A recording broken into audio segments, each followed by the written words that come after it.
Halo anak-anak semua, bertemu lagi dengan Pak Febri dalam pembelajaran tematik tema 8 subtema 2 pembelajaran ke-6. Pada kesempatan ini kita akan mempelajari muatan pelajaran SPDP dan juga PPKN. Ya, kita akan mulai saja. Pada kesempatan ini kita akan belajar tentang pola lantai tari daerah. Sebelumnya kalian sudah mempelajari tentang pola lantai ya, macam pola lantai tari daerah. Nah, pada kesempatan ini kita akan belajar tentang pola lantai yang digunakan di dalam tarian daerah. Jadi, setiap tari daerah memiliki pola lantai yang beraneka ragam. Misalnya, tari reog itu akan berbeda pola lantainya dengan tari saman misalnya dari Aceh.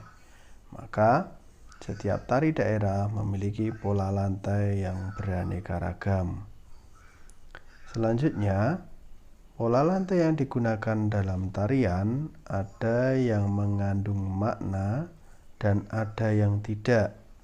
Jadi beberapa tarian daerah, terutama tari klasik, ketika penari melakukan pola lantai, memperagakan pola lantai, biasanya memiliki makna yang terkandung di dalamnya.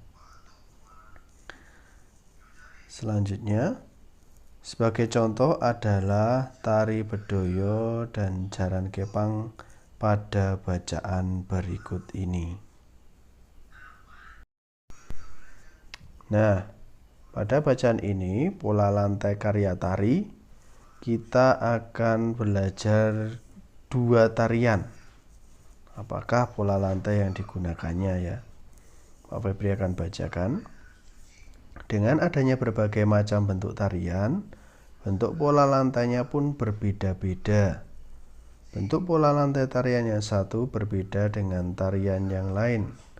Selain bentuknya yang berbeda, terdapat pola lantai yang mempunyai maksud dan ada juga yang tidak memiliki makna. Seperti yang Pak Febri katakan tadi ya. Pola lantai yang mempunyai maksud lebih banyak ada dalam tarian-tarian klasik yang terdapat di Keraton Surakarta dan Yogyakarta. Namun demikian, tidak menutup kemungkinan jika pola lantai dalam tari kreasi baru dan tari rakyat juga mempunyai maksud. Perhatikan bentuk pola lantai dalam dua tarian yang berbeda berikut. Jadi yang sebelah kiri adalah tarian bedoyo dari Yogyakarta, sedangkan yang sebelah kanan adalah tari jaran kepang. Kedua karya tari pada gambar tersebut merupakan tarian yang berasal dari daerah istimewa Yogyakarta. Tari jaran kepang berdasarkan bentuk koreografi termasuk dalam jenis tari rakyat, sedangkan tari bedoyo termasuk dalam jenis tari klasik. Bentuk pola lantai tari jaran kepang lebih sederhana dibandingkan bentuk pola lantai tari bedoyo. Pola lantai yang berbentuk garis horizontal pada tari jaran kepang tidak mempunyai maksud apapun. Sebaliknya, pola lantai yang terdapat pada tari bedoyo mempunyai maksud.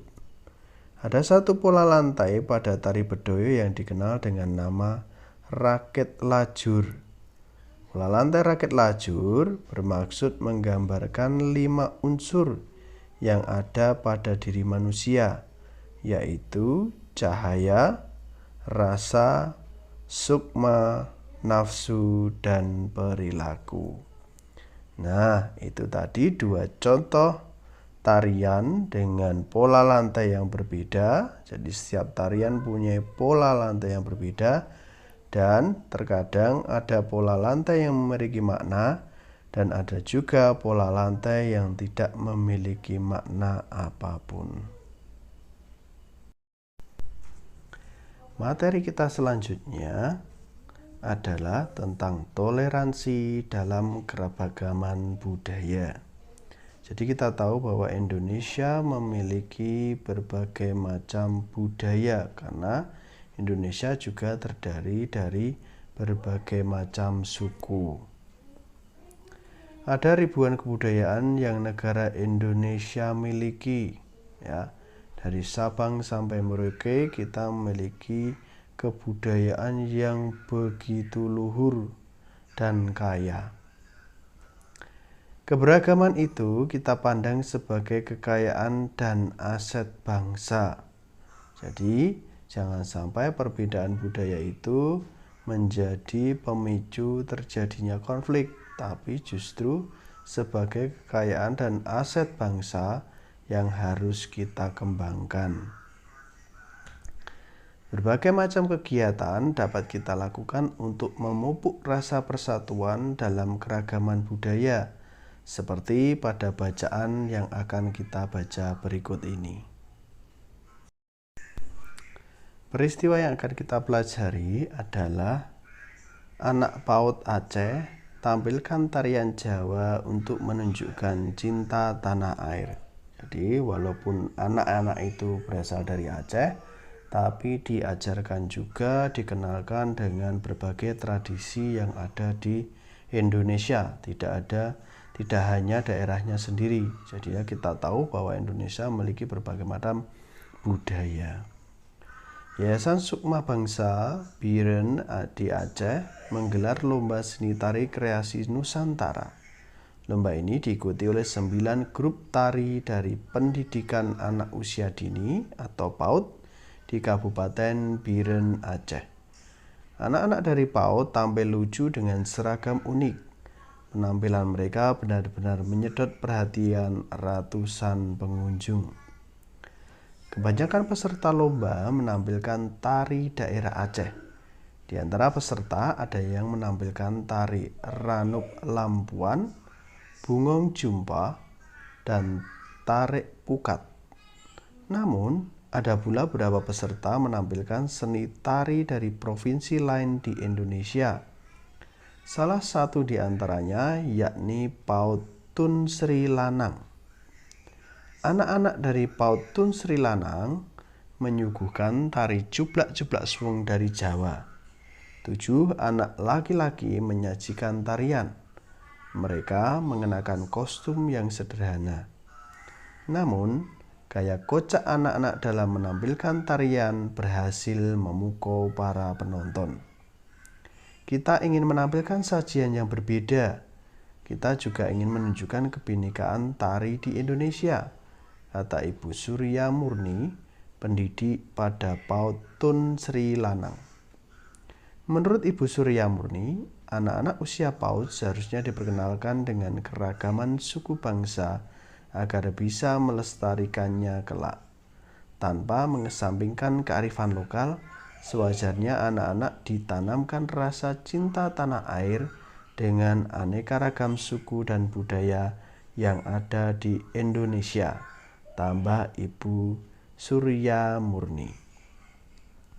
Lomba seni tari kreasi anak-anak PAUD merupakan pendekatan dasar anak agar cinta budaya bangsanya.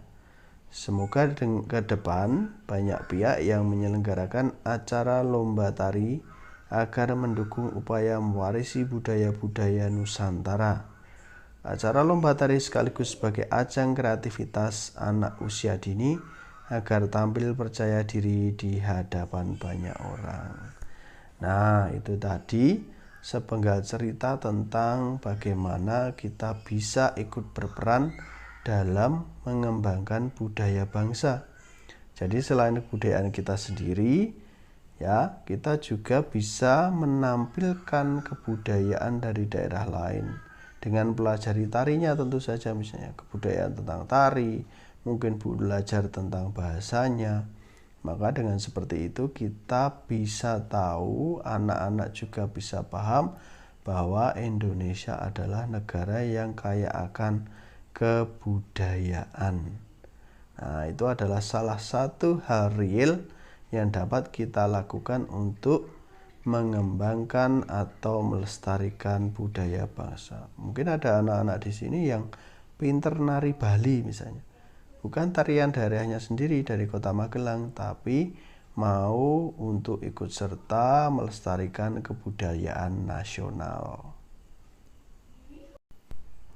Nah, anak-anak, kita sudah mempelajari dua muatan pelajaran. Yang pertama yaitu SPDP dan kedua tentang PKN. Semoga ini membantu anak-anak dalam belajar. Sampai bertemu lagi di video selanjutnya. Sampai jumpa.